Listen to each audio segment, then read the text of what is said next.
Well, here we are, Thursday, December 15th, 2022. I'm Larissa, and we are reading Breakfast of Champions by Vonnegut. That Vonnegut. Chapter 3.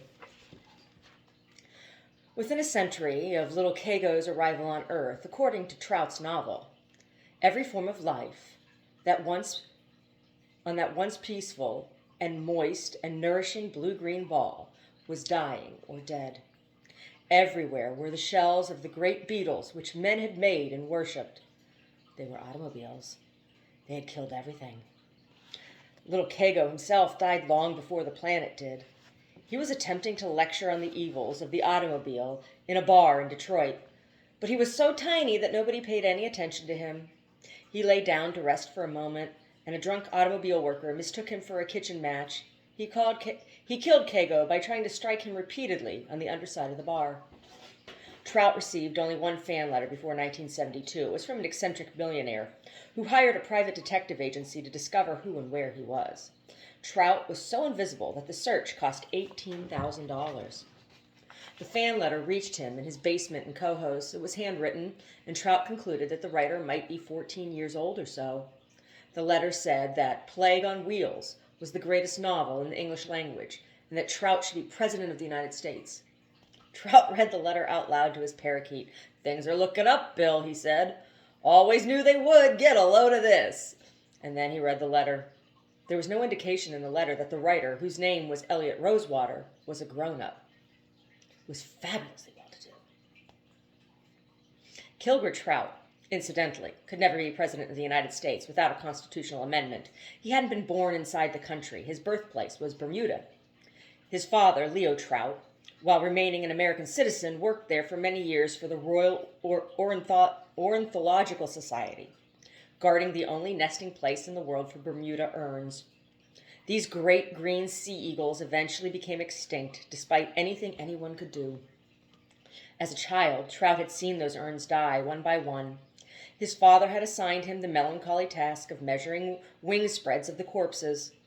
These were the largest creatures ever to fly under their own power on the planet, and the last corpse had the greatest wingspan of all, which was 19 feet, 2 3/4 inches.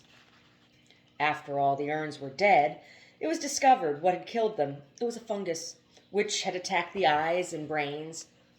Men had brought the fungus to their rookery in the innocent form of athlete's foot.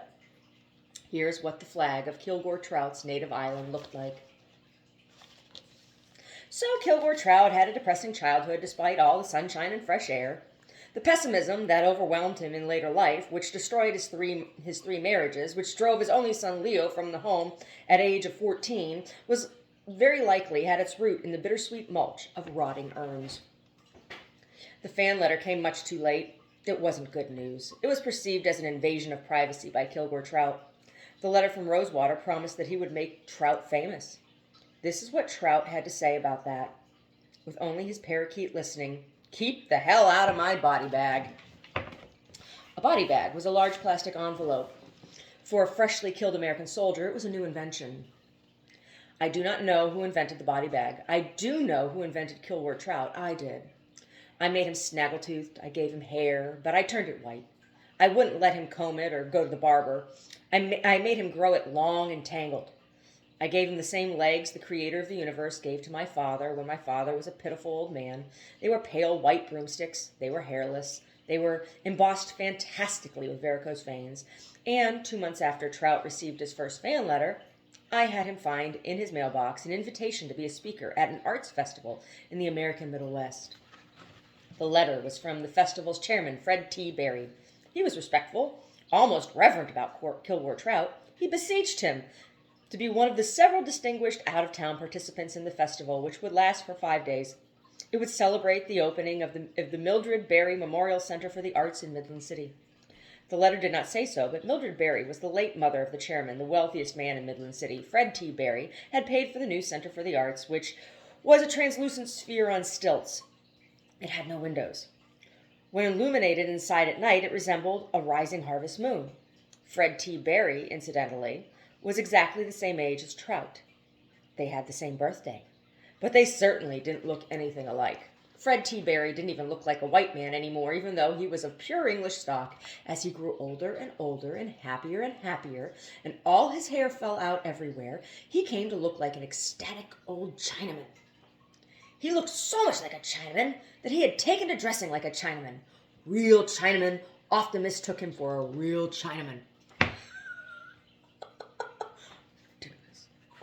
Fred T. Barry confessed in his letter that he had not read the works of Kilgore Trout, but that he would joyfully do so before the festival began. "You come highly recommended by Eliot Rosewater," he said, "who assures me that you are perhaps the greatest living American novelist. There can be no higher praise than that." Clipped to the letter was a check for $1,000. Fred T. Barry explained that this was for the travel expenses and an honorarium. It was a lot of money. Trout was suddenly fabulously well-to-do. Here's how Trout happened to be invited. Fred T. Barry wanted to have a fabulously valuable oil painting as a focal point for the Midland City Festival of the Arts. As rich as he was, he couldn't afford to buy one, so he looked for one to borrow. The first person he went to was Eliot Rosewater, who owned an El Greco worth $3 million or more. Rosewater said the festival could have the picture on one condition, that it hire as a speaker the greatest living writer in the English language, who was Kilgore Trout. Trout laughed at the flattering invitation, but he felt fear after that. Once again, a stranger was tampering with the privacy of his body bag. He put this question to his parakeet haggardly and rolled his eyes. "Why all this sudden interest in Kilgore Trout?" He read the letter again. "They not only want Kilgore Trout," he said, "they want him in a tuxedo, Bill." "Some mistake has been made." He shrugged. "Maybe they invited me because they know I have a tuxedo," he said. He really did own a tuxedo. It was in a steamer trunk, which he had lugged from place to place for more than 40 years. It contained toys from childhood, the bones of a Bermuda urn, and many other curiosities, including the tuxedo he had worn to his senior dance just prior to his graduation from Thomas Jefferson High School in Dayton, Ohio, in 1924. Trout was born in Bermuda and attended grammar school there, but then his family moved to Dayton. His high school was named after a slave owner who was also one of the world's greatest theoreticians on the subject of human liberty. Trout got his tuxedo out of the trunk, and he put it on. It was a lot like a tuxedo I'd seen my father put on when he was an old man. It had a greenish patina of mold. Some of the growths it supported resembled patches of fine rabbit fur. "This will do nicely for the evenings," said Trout. "But tell me, Bill, what does one wear in Midland City in October before the sun goes down?" He hauled up his pant legs so that his grotesquely ornamental shins were exposed. "Bermuda shorts and bobby socks, eh, Bill? After all, I am from Bermuda." He dabbed at his tuxedo with a damp rag, and the fungi came away easily. "Hate to do this, Bill," he said of the fungi he was murdering. "Fungi have as much right to life as I do. They know what they want, Bill. Damned if I do any more." Then he thought about what Bill himself might want. It was easy to guess. "Bill," he said, "I like you so much, and I am such a big shot in the universe, that I will make your 3 biggest wishes come true." He opened the door of the cage, something Bill couldn't have done in 1,000 years. Bill flew over to a windowsill. He put his little shoulder against the glass. There was just one layer of glass between Bill and the great of outdoors. Although Trout was in the storm window business, he had no storm windows in his own abode. "Your second wish is about to come true," said Trout. And he again did something which Bill could never have done. He opened the window. But the opening of the window was such an alarming business to the parakeet that he flew back to his cage and hopped inside. Trout closed the door of the cage and latched it. "That's the most intelligent use of 3 wishes I ever heard of," he told the bird. "You made sure you'd still have something worth wishing for to get out of the cage." Trout made the connection between his lone fan letter and the invitation, but he couldn't believe that Eliot Rosewater was a grown-up. Rosewater's handwriting looked like this: "You want to be President of the United States." "Bill," said Trout tentatively, "some teenager named Rosewater got me this job.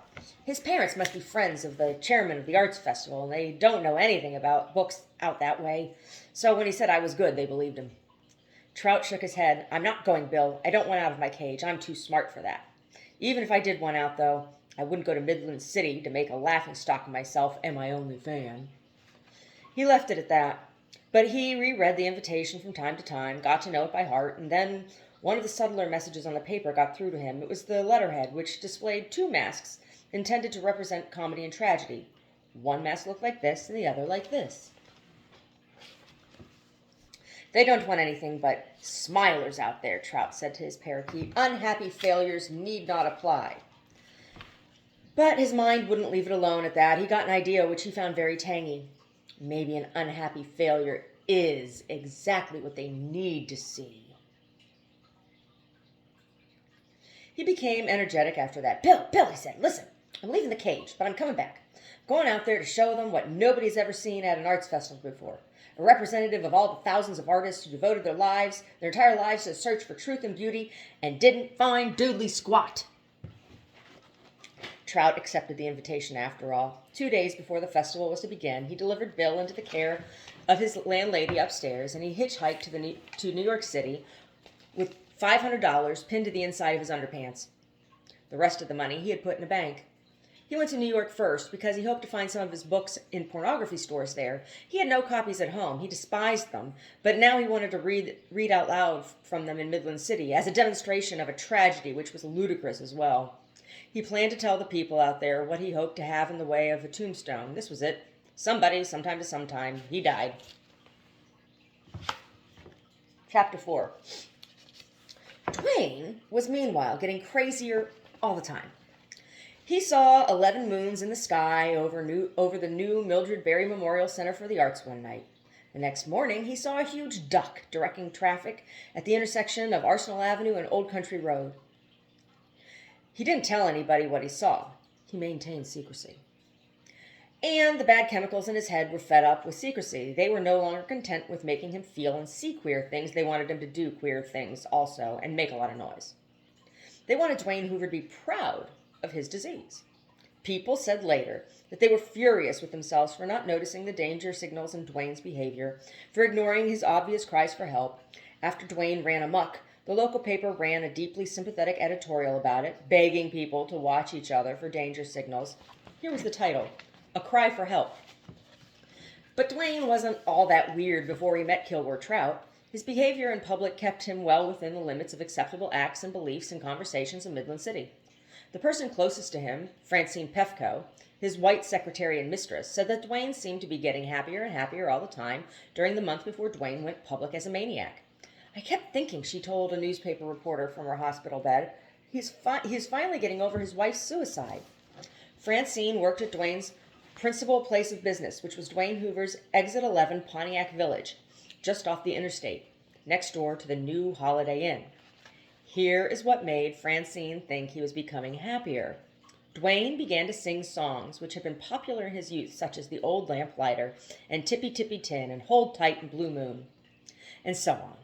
Dwayne had never sung before. Now he did it loudly as he sat at his desk, when he took a customer for a ride in a demonstrator, when he watched a mechanic service a car.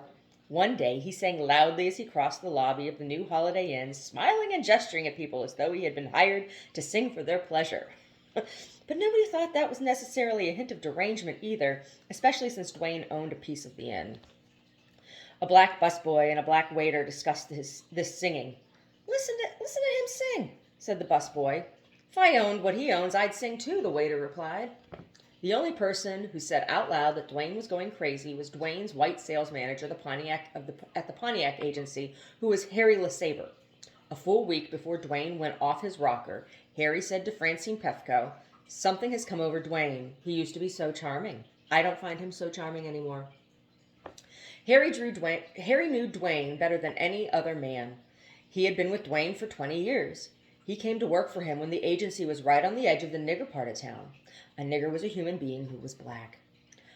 "I know him the way a combat soldier knows his buddy," said Harry. "We used to put our lives in the line every day.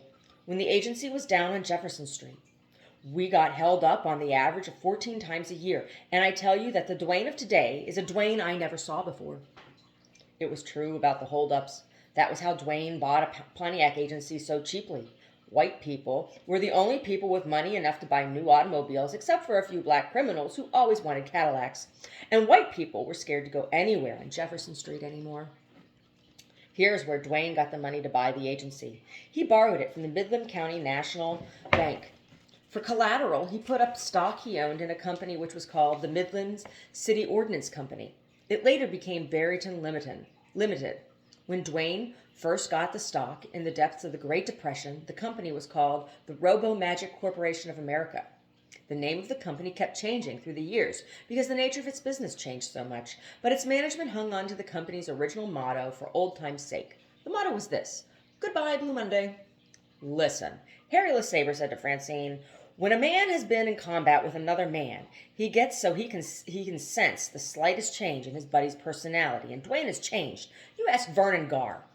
Vernon Garr was a white mechanic who was the only other employee who had been with Dwayne before Dwayne moved the agency out to the interstate. As it happened, Vernon was having trouble at home. His wife, Mary, was a schizophrenic, so Vernon hadn't noticed whether Dwayne had changed or not.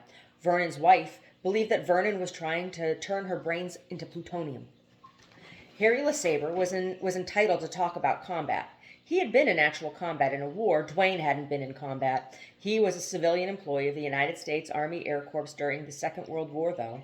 One time, he got to paint a message on a 500-pound bomb, which was going to be dropped on Hamburg, Germany. It was this: Goodbye, Blue Monday. Harry, said Francine, everybody is entitled to a few bad days. Dwayne has fewer than anybody I know, so when he does have one like today, some people are hurt and surprised. They shouldn't be. He's human like anybody else. Well, why should he single out me? Harry wanted to know. He was right. Dwayne had singled him out for astonishing insults and abuse that day. Everybody else still found Dwayne nothing but charming. Later on, of course, Dwayne would assault all sorts of people, even 3 strangers from Erie, Pennsylvania, who had never been to Midland City before. But Harry was an isolated victim for now. Why me? Said Harry. This was a common question in Midland City. People were always asking that as they were loaded into ambulances after accidents of various kinds, or arrested for disorderly conduct, or burglarized, or socked in the nose, and so on. Why me? Probably because he felt that you were man enough and friend enough to put up with him on one of his few bad days, said Francine. How would you like it if he insulted your clothes? Said Harry. This was what Dwayne had done to him, insulted his clothes. I would remember that he was the best employer in town, said Francine. This was true. Dwayne paid high wages. He had profit sharing and Christmas bonuses at the end of the year. He was the first automobile dealer in his part of the state to offer his employees Blue Cross Blue Shield, which was health insurance. He had a retirement plan which was superior to every other retirement plan in the city, with the exception of the one at Barryton. His office door was always open to an employee who had troubles to discuss, whether they had to do with the automobile business or not. For instance, on the day that he insulted Harry's clothing, he also spent 2 hours with Vernon Garr, discussing the hallucinations Vernon's wife was having. She sees things that aren't there, said Vernon. She needs rest, Vern, said Dwayne. Maybe I'm going crazy too, said Vernon. Christ, I can go home and I can talk for hours to my fucking dog. That makes 2 of us, Dwayne said. Here's the scene between Harry and Dwayne, which upset Harry so much. Harry went into Dwayne's office right after Vernon left. He expected no trouble because he had never had any serious trouble with Dwayne. How's my old combat buddy today? He said to Dwayne. As good as can be expected, said Dwayne. Anything special bothering you? No, said Harry. Vern's wife thinks Vern is trying to turn her brains into plutonium, said Dwayne. What's plutonium? Said Harry, and so on. They rambled along, and Harry made up a problem for himself just to keep the conversation lively. He said he was sad sometimes that he had no children. But I'm glad in a way, too, he went on. I mean, why should I contribute to overpopulation? Dwayne didn't say anything. Maybe we should have adopted one, said Harry, but it's too late now. And the old lady and me, we have a good time just horsing around with ourselves. What do we need a kid for? It was after the mention of adoption that Dwayne blew up. He himself had been adopted by a couple who had moved to Midland City from West Virginia in order to make big money as factory workers in the First World War. Dwayne's real mother was a spinster schoolteacher who wrote sentimental poetry and claimed to be descended from Richard the Lionhearted, who was a king. His real father was an itinerant typesetter who seduced his mother by setting her poems in type. He didn't sneak them into a newspaper or anything. It was enough for her that they were set in type. She was a defective childbearing machine. She destroyed herself automatically while giving birth to Dwayne. The printer disappeared. He was a disappearing machine. It may be that the subject of adoption caused an unfortunate chemical reaction in Dwayne's head. At any rate, Dwayne suddenly snarled this at Harry. Harry, why don't you get a bunch of cotton waste from Vern Garr, soak it in blue Sunoco, and burn up your fucking wardrobe? You make me feel like I'm at Watson Brothers. Watson Brothers was the name of a funeral parlor for white people who were at least moderately well-to-do. Blue Sunoco was a brand of gasoline. Harry was startled, and then pain set in. Dwayne had never said anything about his clothes in all the years he'd known him. The clothes were conservative and neat, in Harry's opinion. His shirts were white, his ties were black or navy blue, his suits were gray or dark blue, his shoes and socks were black. "Listen, Harry," said Dwayne, and his expression was mean. "Hawaiian Week is coming up, and I'm absolutely serious. Burn your clothes and get new ones, or apply for work at Watson Brothers. Have yourself embalmed while you're at it." Harry couldn't do anything but let his mouth hang open. The Hawaiian Week Dwayne had mentioned was a sales promotion scheme which involved making the agency look as much like the Hawaiian Islands as possible. People who bought new or used cars or had repairs done in excess of $500 during the week would be entered automatically in a lottery. 3 lucky people would each win a free, all-expenses-paid trip to Las Vegas and San Francisco and then Hawaii for a party of 2.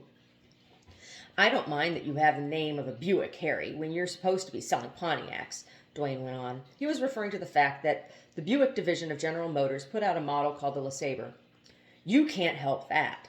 Dwayne now patted the top of his desk softly. This was somehow more menacing than if he had pounded the desk with his fist. "But there are a hell of a lot of things you can change, Harry. There's a long weekend coming up. I expect to see some big changes in you when I come to work on Tuesday morning." The weekend was extra long because the coming Monday was a national holiday, Veterans Day. It was in honor of people who had served their country in uniform. When we started selling Pontiacs, Harry," said Dwayne, "the car was sensible transportation for school teachers and grandmothers and maiden aunts." This was true. "Perhaps you haven't noticed, Harry, but the Pontiac has now become a glamorous, youthful adventure for people who want a kick out of life, and you dress and act like it was a mortuary. Look at yourself in the mirror, Harry, and ask yourself, who would ever associate a man like this with a Pontiac?" Harry LeSabre was too choked up to point out to Dwayne that no matter what he looked like, he was generally acknowledged to be one of the most effective sales managers for Pontiac not only in the state but in the entire Middle West. Pontiac was the best-selling automobile in the Midland City area, despite the fact that it was not a low-priced car. It was a medium-priced car. Dwayne Hoover told poor Harry LeSabre that the Hawaiian Festival, only a long weekend away, was Harry's golden opportunity to loosen up, to have some fun, to encourage other people to have some fun too. "Harry," said Dwayne, "I have some news for you. Modern science has given us a whole lot of wonderful new colors with strange, exciting names like red, orange, green, and pink. Harry, we're not stuck anymore with just black, gray, and white. Isn't that good news, Harry? And the state legislature has just announced that it is no longer a crime to smile during working hours, Harry, and I have the personal promise of the governor that never again will anybody be sent to the sexual offenders wing of the adult correctional institution for telling a joke." Harry LeSabre might have weathered all this with only minor damage if only Harry hadn't been a secret transvestite. On weekends, he liked to dress up in women's clothing and not drab clothing either. Harry and his wife would pull down the window blinds and Harry would turn into a bird of paradise. Nobody but Harry's wife knew his secret. When Dwayne razzed him about the clothes he wore to work and then mentioned the sexual offenders wing of the adult correctional institution at Shepherdstown, Harry had to suspect that his secret was out. And it wasn't merely a comical secret either. Harry could have been arrested for what he did on weekends. He could be fined up to $3,000 and sentenced to as much as 5 years at hard labor in a sexual offenders wing of the adult correctional institution at Shepherdstown. So poor Harry spent a wretched Veterans Day weekend after that, but Dwayne spent a worse one. Here is what the last night of that weekend was like for Dwayne. His bad chemicals rolled him out of bed. They made him dress as though there were some sort of emergency with which he had to deal. This was in the wee hours. Veterans Day had ended at the stroke of 12. Dwayne's bad chemicals made him take a loaded .38 caliber revolver from under his pillow and stick it in his mouth. This was a tool whose only purpose was to make holes in human beings. It looked like this. In Dwayne's part of the planet, anybody who wanted one could get one down at his local hardware store. Policemen all had them. So did the criminals. So did the people caught in between. Criminals would point guns at people and say, "Give me all your money," and people usually would. And policemen would point their guns at criminals and say, "Stop," or whatever the situation called for. And the criminals usually would. Sometimes they wouldn't. Sometimes a wife would get so mad at her husband that she would put a hole in him with a gun. Sometimes a husband would get so mad at his wife that he would put a hole in her, and so on. In the same week, Dwayne Hoover ran amok. A 14-year-old Midland City boy put holes in his mother and father because he didn't want to show them the bad report card he had brought home. His lawyer planned to enter a plea of temporary insanity, which meant at the time of the shooting, the boy was unable to distinguish the difference between right and wrong. Sometimes people would put holes in famous people so that they could at least be fairly famous too. Sometimes people would get on airplanes which were supposed to fly someplace, and they would offer to put holes in the pilot unless the pilot flew the airplane to someplace else. Dwayne held the muzzle of his gun in his mouth for a while. He tasted oil. The gun was loaded and cocked. There were neat little metal packages containing charcoal, potassium, nitrate, and sulfur only inches from his brain. He had only to trip a lever, and the powder would turn to gas. The gas would blow a chunk of lead down a tube and through Dwayne's brain. But Dwayne elected to shoot up one of his tiled bathrooms instead. He put chunks of lead through his toilet and a wash basin and a bathtub enclosure. There was a picture of a flamingo sandblasted on the glass of the bathtub enclosure. It looked like this. Dwayne shot the flamingo. He snarled at his recollection of it afterwards. Here's what he snarled. "Dumb fucking bird." Nobody heard the shots. All the houses in the neighborhood were too well insulated for sound ever to get in or out. A sound wanting in or out of Dwayne's dream house, for instance, had to go through an inch and a half of plasterboard, a polystyrene vapor barrier, a sheet of aluminum foil, a 3-inch airspace, another sheet of aluminum foil, a 3-inch blanket of glass wool, another sheet of aluminum foil, 1 inch of insulating board made of pressed sawdust, tar paper, 1 inch of wood sheathing, more tar paper, and then aluminum siding, which was hollow. The space in the siding was filled with a miracle insulation material developed for use on rockets to the moon. Dwayne turned on the floodlights around his house, and he played basketball on the blacktop apron outside his 5-car garage. Dwayne's dog Sparky hid in the basement when Dwayne shot up the bathroom, but he came out now. Sparky watched Dwayne play basketball. "You and me, Sparky," said to Dwayne, and so on. He sure loved that dog. Nobody saw him playing basketball. He was screened from his neighbors by trees and shrubs and a high cedar fence. He put the basketball away, and he climbed into a black Plymouth Fury that he had taken in trade the day before. The Plymouth was a Chrysler product, and Dwayne himself sold General Motor products. He had decided to drive the Plymouth for a day or two in order to keep abreast of the competition. As he backed out of his driveway, he thought it important to explain to his neighbors why he was in a Plymouth Fury, so he yelled out the window, "Keeping abreast of the competition!" He blew his horn. Dwayne zoomed down Old Country Road and onto the interstate, which he had all to himself. He swerved into exit 10 at a high rate of speed, slammed into the guardrail, spun around and around. He came out onto Union Avenue going backwards, jumped the curb, and came to a stop in a vacant lot. Dwayne owned the lot. Nobody saw or heard anything. Nobody lived in the area. A policeman was supposed to cruise by about once every hour or so, but he was cooping in an alley behind a Western Electric warehouse about 2 miles away. Cooping was the police slang for sleeping on the job. Dwayne stayed in his vacant lot for a while. He played the radio. All the Midland City stations were asleep for the night, but Dwayne picked up a country music station in West Virginia, which offered him 10 different kinds of flowering shrubs and 5 fruit seeds for $6 COD. "Sounds good to me," said Dwayne. He meant it. Almost all the messages which were sent and received in his country, even the telepathic ones, had to do with buying or selling some damn thing. They were like lullabies to Dwayne. Shall we go on? Chapter 5. While Dwayne Hoover listened to West Virginia, Kilgore Trout tried to fall asleep in a movie theater in New York City. It was much cheaper than a night in a hotel. Trout had never done it before, but he knew sleeping in movie houses was the sort of thing really dirty old men did. He wished to arrive in Midland City as the dirtiest of all old men. He was supposed to take part in a symposium out there entitled "The Future of the American Novel in the Age of McLuhan." He wished to say at the symposium, "I don't know who McLuhan is, but I know what it's like to spend the night with a lot of other dirty old men in a movie theater in New York City. Can we talk about that?" He wished to say, too, "Does this McLuhan, whoever he is, have anything to say about the relationship between wide open beavers and the sale of books?" Trout had come down from Coho's late that afternoon. He had since visited many pornography shops and a shirt store. He had bought 2 of his own books, Plague on Wheels and Now It Can Be Told, a magazine containing a short story of his, and a tuxedo shirt. The name of the magazine was Black Garter Belt. The tuxedo shirt had a cascade of ruffles down its bosom. On the shirt salesman's advice, Trout had also bought a packaged ensemble consisting of a cummerbund, a boutonniere, and a bow tie. They were all the color of tangerines. These goodies were all in his lap, along with a crackling brown paper parcel containing his tuxedo, 6 new pairs of jockey shorts, 6 new pairs of socks, his razor, and a new toothbrush. Trout hadn't owned a toothbrush for years.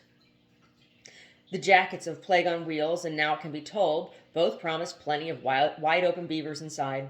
The picture on the cover of Now It Can Be Told, which was the book which would turn Dwayne Hoover into a homicidal maniac, showed a college professor being undressed by a group of naked sorority girls. A library tower could be seen through a window in the sorority house. It was daytime outside, and there was a clock in the tower. The clock looked like this. The professor was stripped down to his candy-striped underwear shorts and his socks and garters and his mortarboard, which was a hat that looked like this. There was absolutely nothing about a professor or a sorority or a university anywhere in the body of the book. The book was in the form of a long letter from the creator of the universe to the only creature in the universe who had free will. As for the story in Black Garterbelt magazine, Trout had no idea that it had been accepted for publication. It had been accepted years ago, apparently, for the date on the magazine was April 1962. Trout found it by chance in a bin of tame old magazines near the front of the store. They were underpants magazines. When he bought the magazine, the cashier supposed Trout was drunk or feeble-minded. All he was getting, the cashier thought, was pictures of women in their underpants. Their legs were apart all right, but they had on underpants. So they were certainly no competition for the wide-open beavers on sale in the back of the store. "I hope you enjoy it," said the cashier to Trout. He meant that he hoped Trout would find some pictures he could masturbate to, since that was the only point of all the books and magazines. "It's for an arts festival," said Trout. As for the story itself, it was entitled The Dancing Fool. Like so many Trout stories, it was about a tragic failure to communicate. Here was the plot. A flying saucer creature named Zog arrived on Earth to explain how wars could be prevented and how cancer could be cured. He brought the information from Margo, a planet where the natives conversed by means of farts and tap dancing. Zog landed at night in Connecticut. He had no sooner touched down than he saw a house on fire. He rushed into the house, farting and tap dancing, warning the people about the terrible danger they were in. The head of the house brained Zog with a golf club. The movie theater, where Trout sat with all the parcels in his lap, showed nothing but dirty movies. The music was soothing. Phantasms of a young man and a young woman sucked harmlessly on one another's soft apertures on the silver screen. And Trout made up a new novel while he sat there. It was about an earthling astronaut who arrived on a planet where all the animal and plant life had been killed by pollution except for humanoids. The humanoids ate food made from petroleum and coal. They gave a feast for the astronaut, whose name was Dawn. The food was terrible. The big topic of conversation was censorship. The cities were blighted with motion picture theaters which showed nothing but dirty movies. The humanoids wished they could put them out of business somehow, but without interfering with free speech. They asked Dawn if dirty movies were a problem on Earth too, and Dawn said yes. And they asked him if movies were really dirty, and Dawn replied, as dirty as movies could get. This was a challenge to the humanoids, who were sure their dirty movies could beat anything on Earth, so everybody piled into an air-cushioned vehicle, and they floated to a dirty movie house downtown. It was intermission time when they got there, so Dawn had some time to think about what could possibly be dirtier than what he had already seen on Earth. He became sexually excited even before the house lights went down. The women in his party were all twittery and squirmy. So the theater went dark and the curtains opened. At first there wasn't any pictures. There were slurps and moans from loudspeakers. Then the picture itself appeared. It was a high-quality film of a male humanoid eating what looked like a pear. The camera zoomed in on his lips and tongue and teeth, which glistened with saliva. He took his time about eating the pear. When the last of it disappeared into his slurpy mouth, the camera focused on his Adam's apple. His Adam's apple bobbed obscenely. He belched contentedly. And then these words appeared on the screen, but in a language of the planet. The end. It was all faked, of course.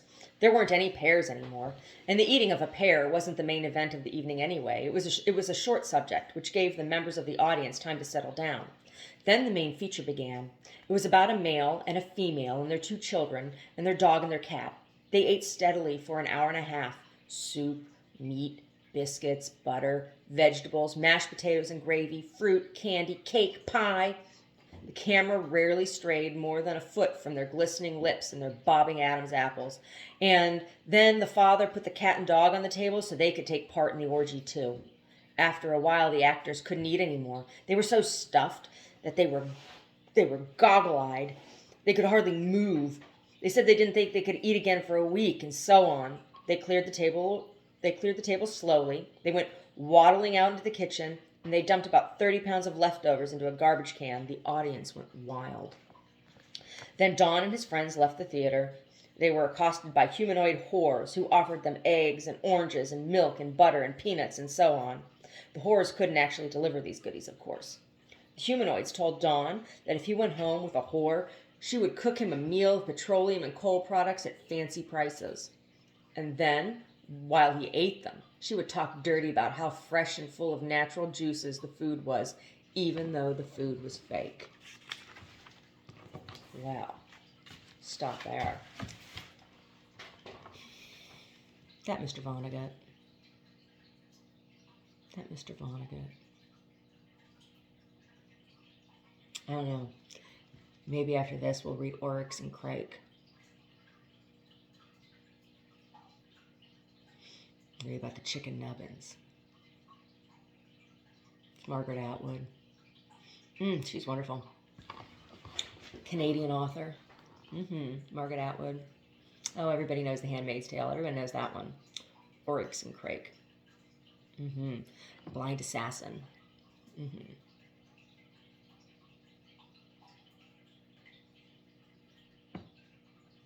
Anyway, hope you're enjoying the story.